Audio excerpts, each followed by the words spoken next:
You know, it's almost like your birthday with a package from China, so let's go. I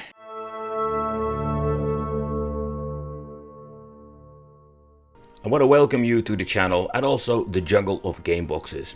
In this video I'm going to focus particularly on a certain platform for emulation. So when it comes to game box, there are so many versions out there, but basically there are only like a couple of them or a handful that are quite good when it comes to emulation. But depending on the platform that you want to play, also there we're going to get some significant differences. So that's the reason I want to make these videos, to help you out, to guide you through this jungle of different game boxes, so you know what to get for what kind of platform you want to play. So in the last couple of years I've been buying these things as crazy just to see which one is basically worth your money.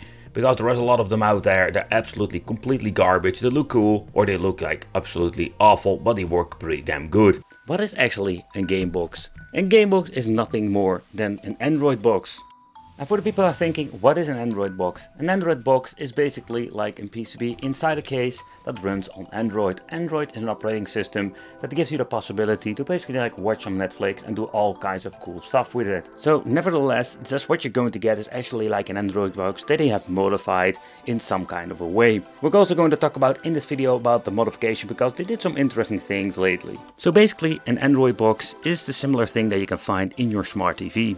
It's more like a piece of equipment that you can pick up and hook up to a monitor and just have new functionalities. It will basically is your gateway for basically going into Netflix, Amazon Prime and stuff like that. And also on your phone, your Android phone, you can download and play games. And also you can download emulators and play retro games. There are basically so many different ways to go to. When it comes to the Android boxes, there we have a lot of significant differences when it comes to the quality, the speed and everything that comes with it.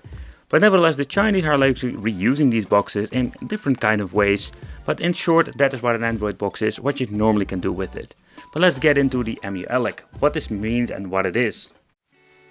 But okay, so you can just make it yourself. Yeah, so if you're having an Android box and you're just having the software on an SD card, you can just pop it in and you just have yourself the same result. Of course, when it comes to a ready-to-go plug-and-play kit from, let's say, AliExpress or where you can find them, the thing is you will have a complete kit, so that will contain the Android box, the controllers and the SD card. The only unfortunate thing is with these ready-to-go kits that it's going to be a gamble if you're going to get yourself a good controller. They're 2.4 GHz wireless working on 2 AAA batteries. But these are okay quality, but sometimes you're going to get really cheap ones with horrible joysticks and some with some pretty damn D-pads. So is it a great thing to buy? That is something of a gamble. Building your own kit, you can just decide what kind of Android box you want to use, what kind of size SD card and also what kind of quality SD card. So nevertheless, it's going to be way cheaper to do this, and actually emulation can just be downloaded for free. And that's basically something you need to take consideration. Ready-to-go kits. So basically Super Console X and Pauky box or whatever these things are called are just ready-to-go kits. They will reconfigure, or they try to reconfigure stuff. Some of the boxes are pretty damn bad, some are pretty damn awesome. They will give you a good controller and an official brand, or at least a good quality SD card. And you will have sometimes even a modified system when it comes to the software, but also the hardware. So everything is slightly optimized and better cooled. So when it comes to these kits, there are a gazillion of these things. This is absolutely the jungle of kits, what we're going to talk about too in this video. But again, it depends on what kind of game you want to play, and of course what kind of box you're going to use, because all the kind of different chipsets will have a different result when it comes to the emulation part. Improved versions. Yeah, there are absolutely improved versions there. So what you're going to get are improved versions. They have modified the Android box itself. When we started the shenanigans when it comes to Super Console X, they just basically slapped an old Android box inside a case. But the main problem was the heat. These things can get really hot after using it for a couple of hours, and there was no way of getting rid of it. No active fan, there was minimum cooling when it comes to passive, and they did some modifications when it comes to these acrylic cases. Added a fan, added better cooling, so they did have some improved versions of different kind of brands, and even some other brands like Super Console X came with a new version that had absolutely weird looking piece of plastic on it, but it had a fan and way better cooling in the inside. So that is why you have with improved versions, they try to improve them So let's talk about the game boxes and the chipset we're having and the options when it comes to Sega Saturn. So take consideration are basically three kinds of, let's say, chipsets we can get, and this is like the cheap version. This is the S905 X model, and I just can be clear about it, this thing doesn't run Sega Saturn. The S905 X3 does have the option, but we have like some mixed performance. And then we have, of course, like the more expensive models, GT King with the S922, and this thing is way more powerful than the other ones and also can run Sega Saturn, but there are some things that you need to know and take consideration if you want to get some into Sega Saturn emulation. So let's talk about the chip versions and what is basically like in the end when it comes to emulation performance. The first one we're going to talk about is the S905 series. They have all kinds of versions, but we just wanted to show you the improved edition. And yeah, what can we do with it and what are we going to get? Take into consideration the S905 X model runs on Android, like a very old version, in combination with Emulation 3.9, has no support for Sega Saturn at all. But if you're interested in other stuff, it can run up to PlayStation 1 without any problem, and even a little bit of a Dreamcast game. That's it, but Sega Saturn is unfortunately not available on here. The next one, when it comes to the lineup, is the S905 X3 model. And this model has so much more to offer. When you're looking at the price, compared with the old model, it's not like a big step up, but also when you're looking at the firmware and everything, it was so much better. Then we have like the X905 X3, and this is the first model that has Emulation 4 and higher, and also has the Sega Saturn emulator implemented. So yep, we can actually play some Sega Saturn on this cheap box. But how is the overall experience? I can tell you, it's a little bit of a mix.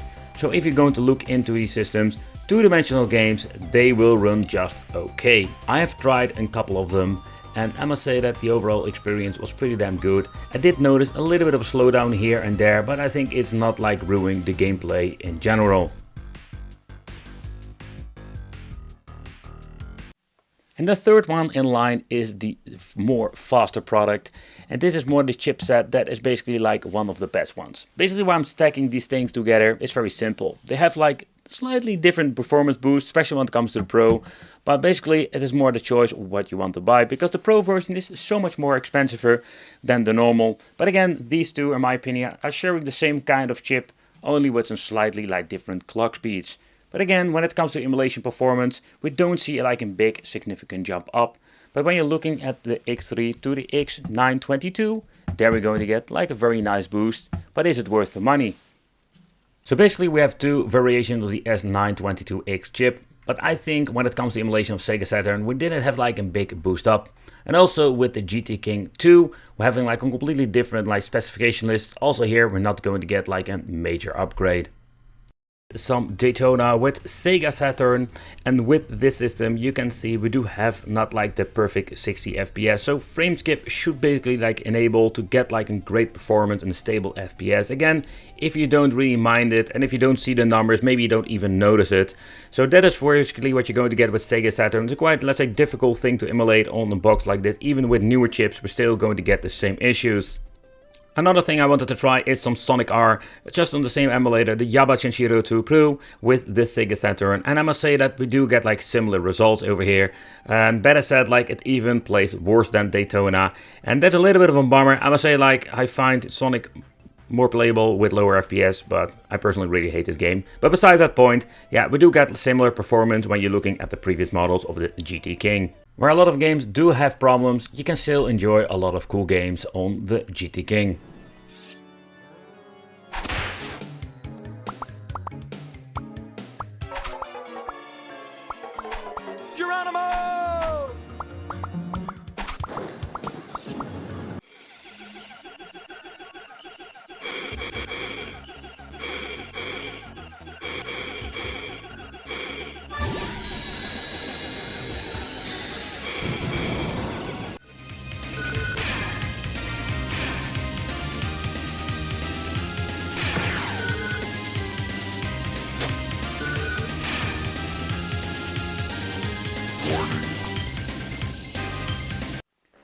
In my opinion, these are basically the three ways you can go to when it comes to the chipset and support with Emulation. The S905 is more like the base model, has a lot to offer, but comes with a lot of problems and a lot of flaws when it comes to emulation on certain systems. Then we have like the S905 X3. This device has just like new options, new kind of a firmware possibilities, and again, it's just a step up. And of course then we have like the other chipset itself, and this chip is absolutely like the king of them all. But again, it will come always with some problems, and I mean like the problems like still having some emulation issues. But again, it has like so much more to offer, and this is basically the lineup of system where you can basically build yourself, get yourself a kit or whatsoever you want to do with it. It is not really a game box with some emulation on it, but the Nvidia Shield Pro is basically the best Android box when it comes to Sega Saturn. It still has some minor hiccups here and there that I was going to show you, but when you're looking at the gameplay overall and the performance, it's pretty damn good. In combination with the right emulator, you will enjoy it on native resolution. Upscaling, I didn't even bother trying it because I was even happy that I found an Android box that actually like runs Sega Saturn perfectly with every single game I've tried so far. So let's get into it and I will show you what I mean.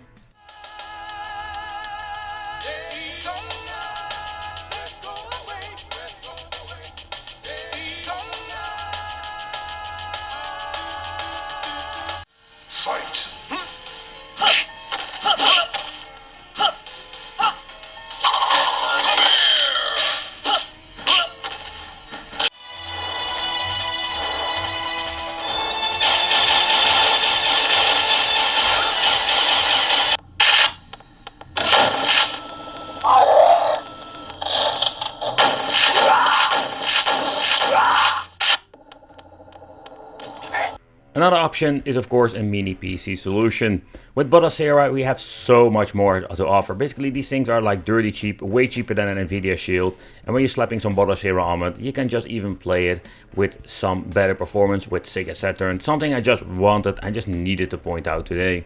But again, some of the mini PCs will come with a different price tag and some will be cheaper. But in the end, if you're looking at the Android boxes, like we have like some couple of solutions when it comes to the Sega Saturn nowadays. With let's say the mid-range, the S95X3, you will have some limitation where we need to live with, and with the GT King, yeah, I don't know exactly. It's going to be a very expensive thing to have because you need to pay a lot of money and you will not like have perfect emulation. Nevertheless, I want to thank you for watching, consider subscribing, and it will be great to see you in the next video.